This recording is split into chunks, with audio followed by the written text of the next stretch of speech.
If you've struggled with stress, balance, or burnout, and simply feel discouraged or even defeated, and if you're ready to move from force to flow and enjoy ultimate Zen success in your career, health, or relationships, then the Zen Success Show is for you. Your host, Carissa Sims, is an entrepreneur, corporate consultant, best-selling author, meditation teacher, and healer who has found her own Zen success. Here's your host, Carissa Sims.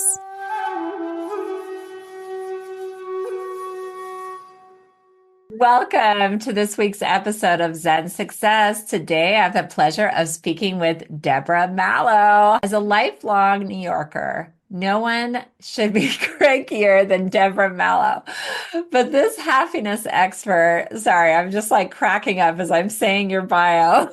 It's so good. This happiness expert discovered the secrets to living with fewer days that suck. As a charismatic and enthusiastic motivational speaker, and she's already motivated me with her energy and light. Yes. She's basically a cheerleader for joy. Yes, minus the pom-poms, but with the sun hat. Deborah is a seasoned positive energy and success coach and the author of the book, 6 Steps to Fewer Days That Suck. Deborah's unique career path from a home furnishings and giftware designer to a #1 ranked BioTech pharmaceutical sales rep has been more twisty than a pretzel, but it led her to create The Daily Decisions, a self-improvement toolkit that makes positively feel like less of a chore and more like a dance party. Oh yeah, dance party. Oh, yeah. I love that. With her positive energy club, she's here to remind you that it's not about forcing positivity. It's about approaching life differently. Life is too short to be grumpy, so let Deborah be your ray of sunshine. So happy to be with you, Deborah. Yeah, me too. And you talk about burnout and life stress and all of that. And that's why we connected, because my story starts with all of that and how I'm doing this now because I want to help people get unstuck and live a happier life. Not perfect, there's no such thing as perfect, but we can live happier and find our sunshine.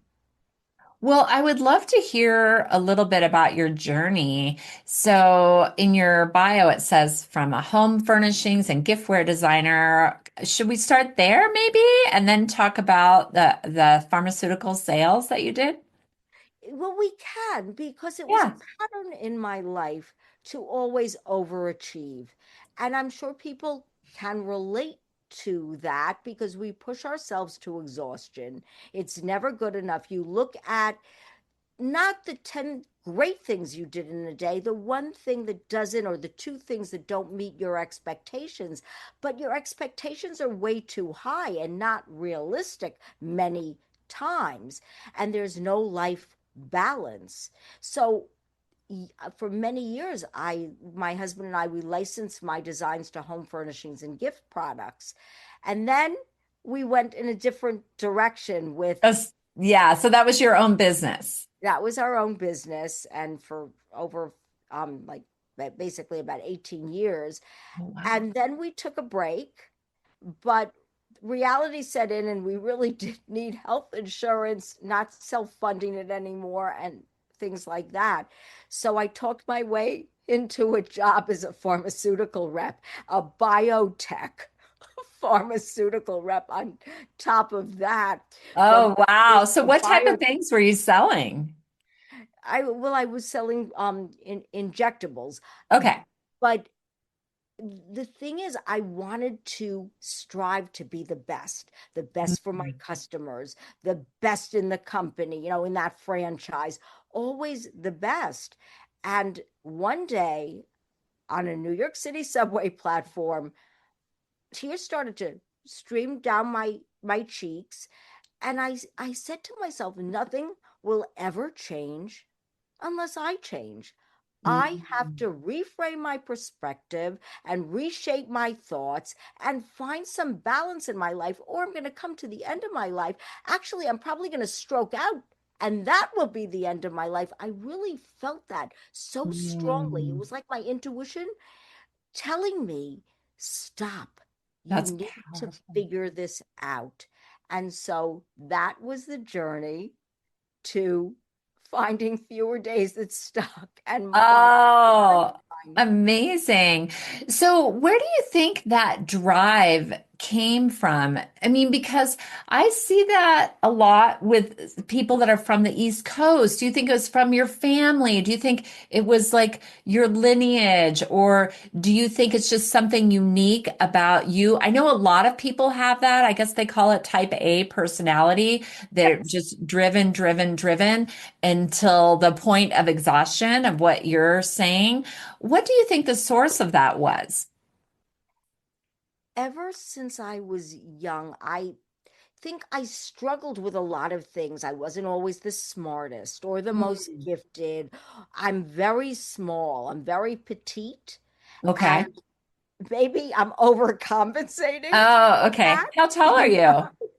I'm under 5 feet. Oh, okay. I Mhm. think I've shrunk to about 4'10". Okay. So I maybe that's I've never been through analysis to sort of figure that Uh-huh. out because I like to problem solve and not make excuses for myself Yeah.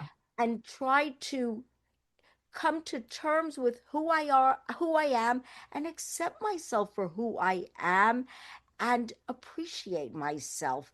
Give myself a hug, as I encourage everybody I coach to do, to be personally considerate and not be so hard on ourselves, because Mm. I think we can be our own worst enemy Mm. more so than other people's judgments, which we need to let go of in order to live a Mm. happier life. So, for whatever reason, ever since I was 10 years old, Carissa, I remember setting an internal clock at 3 a.m. to get up and finish a book report. Now, what sixth grader does that? But I did it, and I remember Wow. it so vividly. And ever since then, it's just been a way of life getting up early. Yes, I see. I see. Push, push, push. But did you have successful parents, siblings? uh Successful parents. Well, my mother is remarkable, Okay. but she never pushed me in school in anything. Yes, she's Oh, she was like critical, a but wonderful soul then. It wasn't like, yeah. she can be critical, but Okay. she has my best interest at heart, right? So I Okay. have to accept that and move past my feelings and not be negative, be positive. But my Right. mom, in the time when most women or many women stayed at home and were homemakers, she started a business when she was 26 years old. My mom and dad are fashion were well, my dad has passed, but both of them were fashion designers. Oh, And amazing. yeah, and my mom said to my dad, if I start the business when your contract is up at the company he was working for, and if we are making a profit, would you quit your job and we'll work together? And she was able to do that because she wanted better things for her life, and she wanted to be more in control of her destiny. And I think that's Mm. why I went into when my husband encouraged me to go into our own business, it was something familiar to me because I grew Yeah. up with it, even though I really didn't want to do it. I tried to have my friends talk him out of it, but we did it. And for all our experiences, we learn and we grow.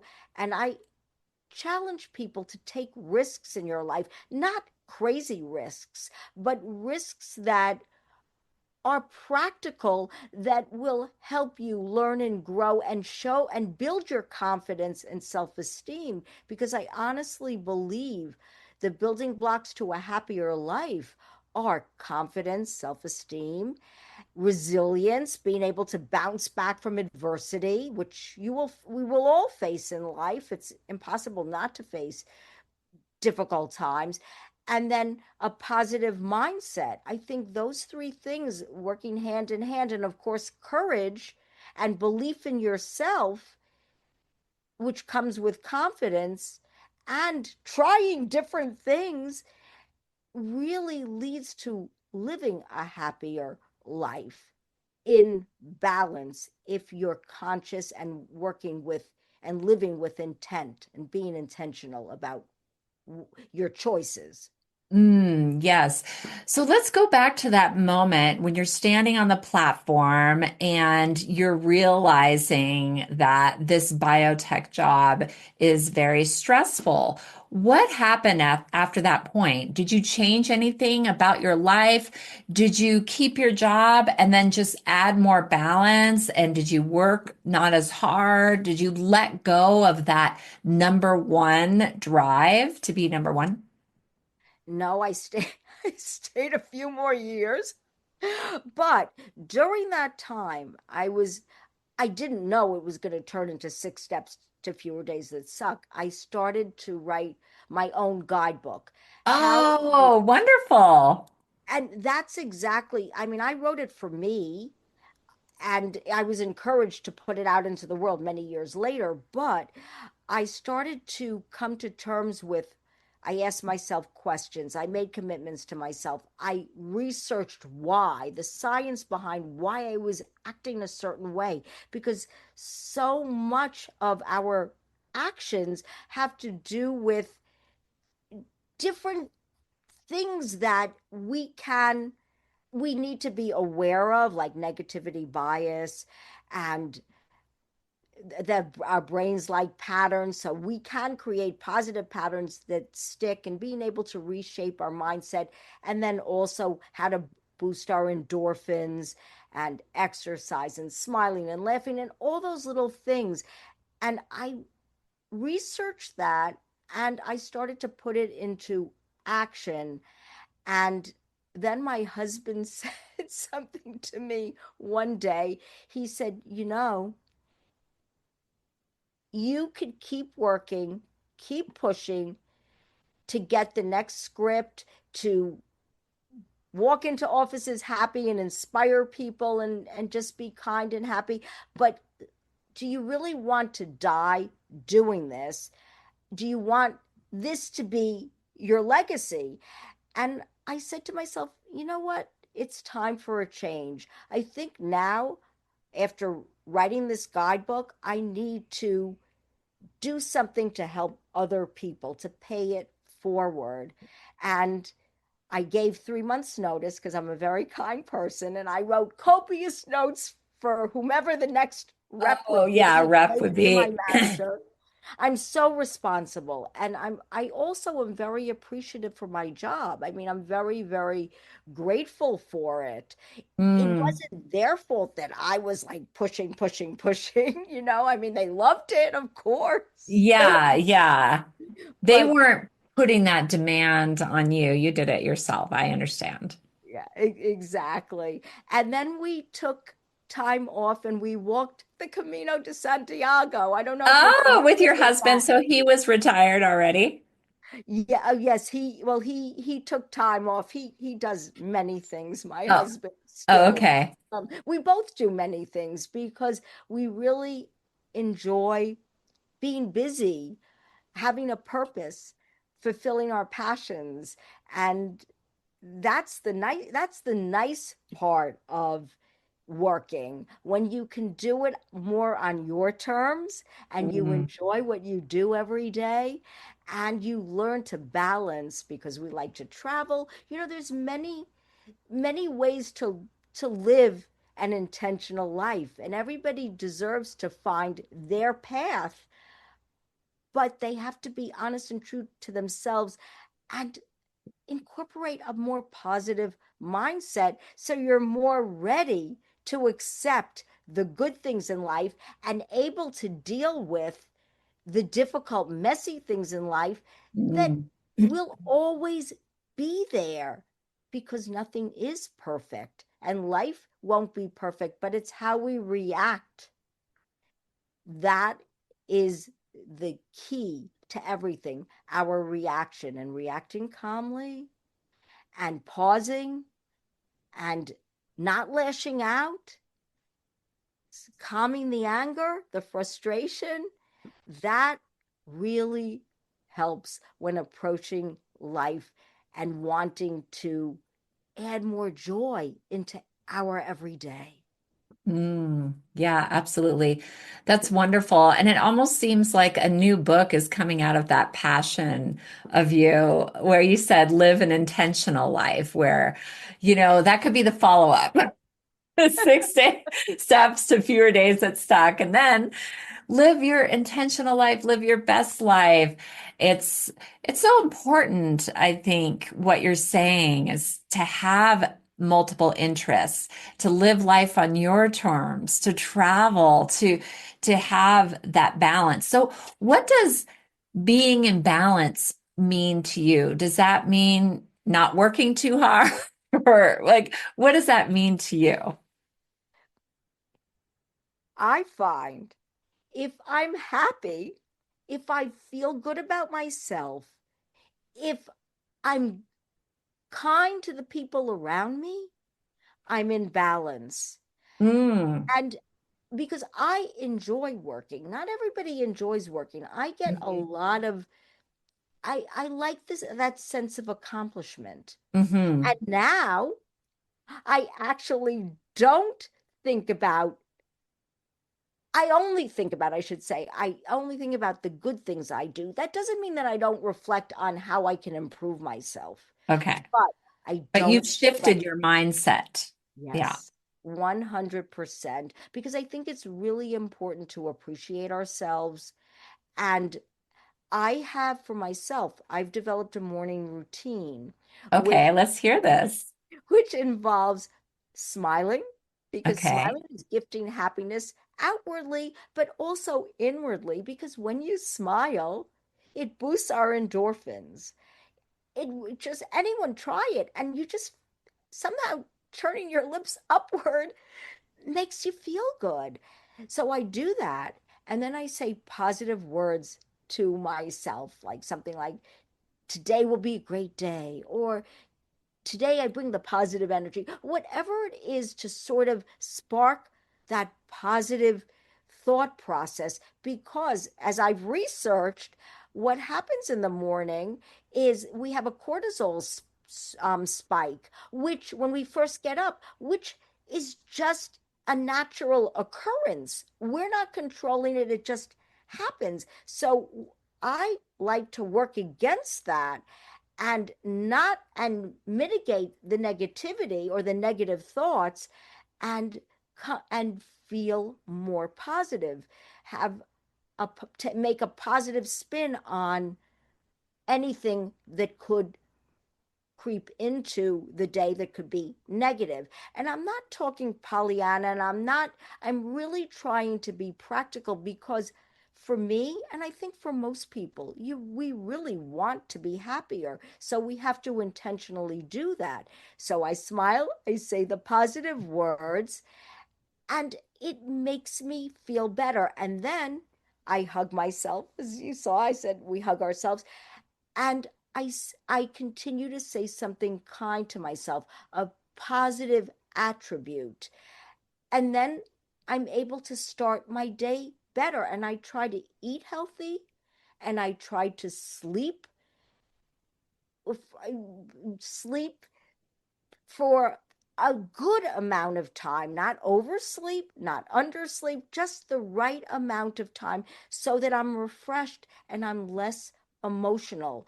When we eat better and healthier foods, not processed foods, fast foods, lots of sugar, when we're conscious about what we're doing, we feel better. And then the best part is, then we're better for the people around us, whether it's our partners, our children, work colleagues, people we meet along the way, our friends. And for me, that makes me feel good and in balance. Yeah. Yeah, that's wonderful. So I think you touched on this a little bit, but why is self-care, self-worth, self-esteem, and confidence such an important part of living a well-lived, happier life? Think about it. When people are worried, fearful, they feel less than, they don't feel I am enough, those three words, it takes away from our self esteem, our confidence. When we talk nicely to ourselves, when we feel that we are enough because we are who we think we are, if you think that if you're confident, if you believe in yourself, if you can cope with difficult situations, you are more apt to go through life. It's easier to go through life and work through difficult times. And when you work through difficult times, when you feel good about yourself, it makes you feel good. It makes you feel happier. It's not that we're going to be happy every second of every day. I'm very practical in how I perceive things, but I believe we owe it to ourselves to put our best foot forward, think positively about ourselves, build our confidence, which by taking intentional risks, not things that shouldn't take risks and do, but doing things for ourselves, following our purpose, our passion, our dreams, and actually accomplishing them builds that self-esteem. We learn and grow. That's why we hope that as we get older, we have that life perspective that we don't have when we're younger. And we see that, if we approach things calmly, things will work out. And hopefully, we learn not to be so hard on ourselves and appreciate ourselves a little more. And we learn how to balance and work through the difficult times, which builds resilience. So, self care, self worth, confidence, all of that can be developed if we speak to ourselves kindly, if we surround ourselves with people who believe in us. Stay away from those toxic people. I understand that sometimes that's not so easy, but we can limit that contact as well. Mm, yeah, absolutely.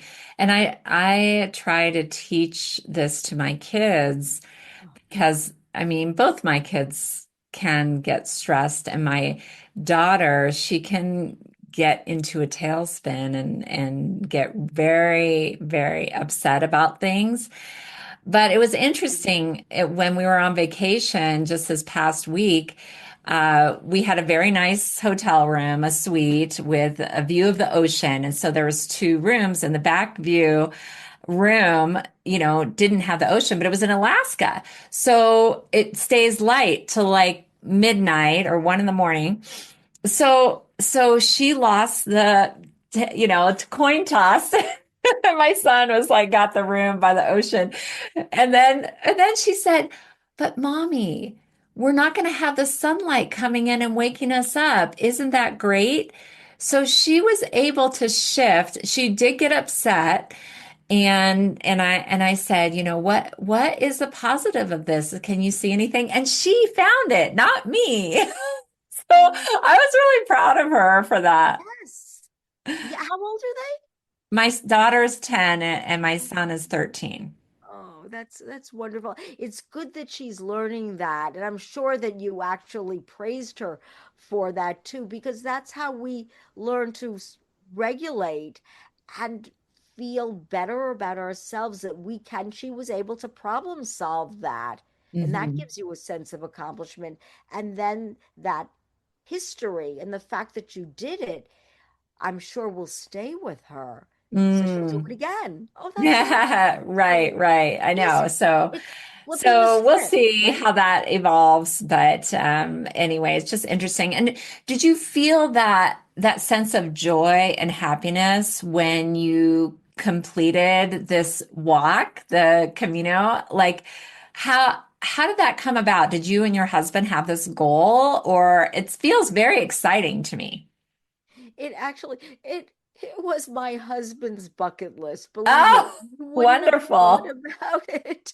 But any adventure, because I do love adventure, and any travel opportunity, I'm there. My husband, he's not always there for the things that I want to do, but he does them. That's the great thing that Oh, that's wonderful. So and you're then an he'll incredible support for having him realize his dream. Oh, absolutely. And we both, I mean, I've been married a long time. We both feed off each other and push each other to take a risk or do something a little bit differently. I mean, we're Hmm. practical about what we do. We don't just take risks that could be dangerous. I'm not talking about that. I would Hmm. not advise anyone to take a risk that could be dangerous. Yeah, But but again, a positive risk. but exactly. But the nice thing is, we then walked it again, but we did a different route. We did it through Portugal in 2022. And in September, we're going to do the route we did the first time again because my husband said he wanted to do it. And I said, okay, I'm in. I'll do it because Oh, being with nature is another way to just spark happiness, to calm our insides. And mm, walking is known to alleviate stress and pain, which is really, and it boosts our endorphins too. So that's why walking is just a really good way of doing, of, of actually distracting from when you have a problem or you're stressed. Taking a break and walking can do wonders for just how we feel and just getting us back on track. And a lot of times when we're not focused on our problems, solutions, because solutions tend to appear. I find if I have a problem, not a problem, but if I'm trying to figure out something, if mhm. I break and take a walk, the solutions just appear because I'm not focused on them. I'm I'm able to just pause my mind, and that way my mind just tends to figure out the solutions on its own. And I mean, I think everybody is capable of doing that. And that's why I really am an advocate for walking and Mm. why I love it so much. Yeah, I think walking in nature is so undervalued by like the medical community. I think it could be one of the most helpful things in alleviating depression. I mean, obviously, if someone is clinically depressed taking medication, I'm not sure, but it just feels like if you could copy that frequency of nature, of like blooming and blossoming and letting go of what no longer serves you. And it's just amazing. It's so healing. And the animals too, and the birds sing. I love that. Definitely, definitely. And also that sense of accomplishment. Again, I'm all Mm, about accomplishment because that builds confidence that you can replicate this over and over again for different things that you want to do in your life. You're not mm, so scared or fearful of doing it because you know that you can. And even if things don't work out exactly as you envisioned them working out, still we gain wisdom, we learn and we grow, and that offers that resiliency that I think is so important. So, it's a win-win, trying mhm. different things and being open to different options or different things that people suggest. Somebody suggests doing something and it sounds interesting, even if I'm not, I'm not so sure about it, I'll try it because why not? Who knows what you'll learn and gain? And that's the exciting part of life. And Mm. that's what I want to explain to people. And the people that I coach, I try to explain clearly why and handhold even and mentor people to be able to step out of a comfort zone. I think that's the best way to say it because we get stuck in a not so comfortable comfort zone. Our comfort zones aren't always the best way to live our lives. So stepping outside of that and trying different things opens many new doors, other opportunities, and possibilities.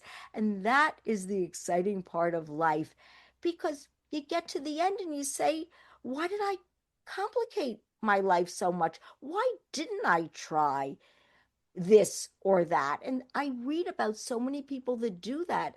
And why should we live with regret if we don't have to? So start doing something different and challenge yourself and don't get so overwhelmed. Step by step, little steps over time can lead to big changes.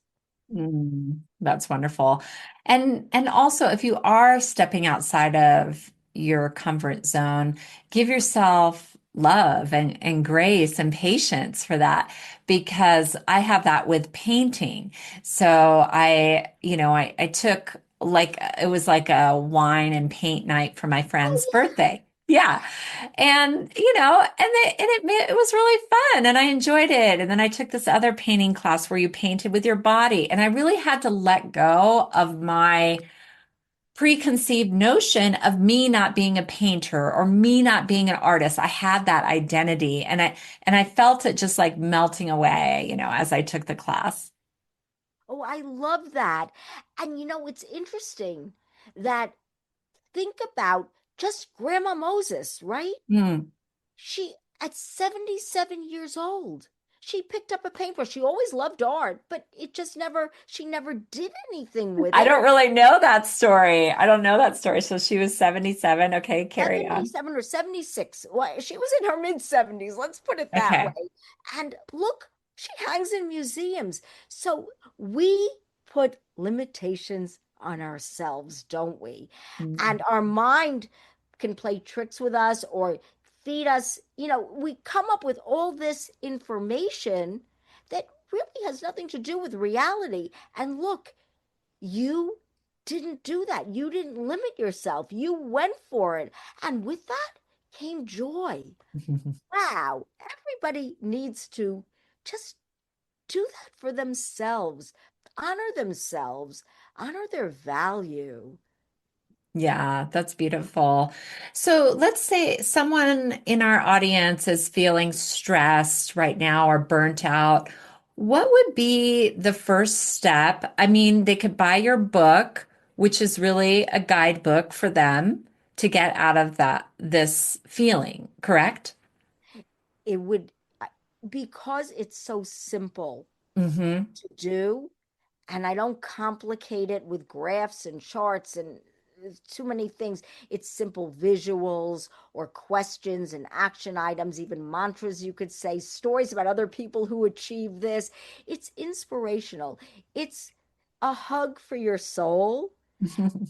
And yes, I believe, I mean, it helped me. It's helping a lot of people I hear and I've been told, and I'm excited that it does that. But also, we have to give ourselves permission to appreciate and love ourselves, give ourselves a hug, speak kindly to yourself when you're feeling stressed. Take a step Mm. back, pause, do something else, maybe. Take your own time out. I just wrote about that in my newsletter. This week Oh, is exactly because Pete, we all struggle with this. We need to reshape our thoughts. We need to flip the script and stop ourselves. I know it's difficult and you can't do it all at one time. You Mm-hmm. The worst thing you could do is overwhelm yourself with, it's like somebody starting a diet. It's like, go slowly. Mm-hmm. Be kind to yourself while you're doing it. Don't put so much stress on yourself. And when you face stressful moments, talk kindly to yourself. Stop yourself and think about what you can do to problem solve rather than going down a rabbit hole, going into a tailspin, and making yourself miserable. And then sometimes we're rude to people around us because it's our frustration and our anger. And then we have to apologize later. If we just stop and reflect and pause before reacting, maybe stop ourselves, like I said, a timeout, have have a cup of green tea, limit the caffeine, sleep enough, and just be kind to yourself. Do this over and over because I said at the beginning of our conversation, our brains like patterns, they relate to patterns. So rather than continuing the negative patterns, the negative habits, work to create new positive habits that will stick. And when you do it, celebrate yourself. Do something nice for yourself. Give yourself a gold star. You can have something on your fridge and you could write down this accomplishment and give yourself a gold star. When we see this, that also bolsters our self-esteem. Yeah, yeah, I love that. So what's next for you and your book? Your book is available on Amazon, is that correct? Yes, it is. And I'm being Congratulations. Thank you so much. I'm excited about it, and hopefully, you'll get into bookstores and libraries. I'm working on that currently and speaking. And one of my goals is to, as I've told you, is to pay it forward. I'm developing a curriculum to help teens and kids bolster their self-esteem.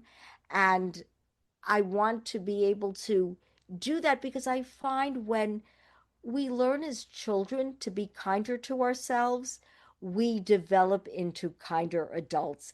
Think about it. When people are kind to themselves, they're usually kind to others. And I think this world needs a whole lot more kindness. And we, it starts small and we can all contribute in our own way. And that's the way I want to contribute and pay it forward and make the world, help make the world a kinder, gentler place where people appreciate each other. There's less fighting and more love. And even if that sounds like it's not possible, many things that weren't possible. I think I said it here. Every great achievement was once impossible. So Yeah. I want to be positive and think that, yes, if we all work together, we could bring more kindness into this world. Beautiful. What is Zen success to you? Zen success is just being able to be present Mm. in every day and really enjoy the people I'm with and have them enjoy me and lift people up and help people find their sunshine. I love it. You help people find their sunshine. Well, it's been such a pleasure connecting with you, Deborah, and learning about your book, 6 Steps to Fewer Days That Suck. And I'll put your website and how to buy your book on Amazon. And if people want to do coaching with you, we can include that as well. So thanks for joining me on the Zen Success Show, Deborah. Oh, thank you, Carissa. And I said it correctly. And you are a delight. Your calm presence makes me feel so good. And I know your listeners feel the same way. I read it in the comments and all your praise. So thank you from the bottom of my heart for inviting me on your show. My pleasure. Have a Thank blessed day. you too.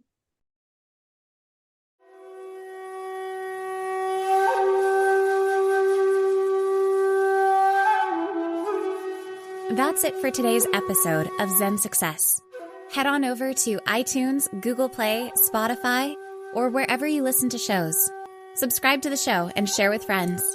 Be sure to head on over to ZenSuccessShow.com to help you on your Zen success journey. And join us on the next episode. May you find your own Zen success in life.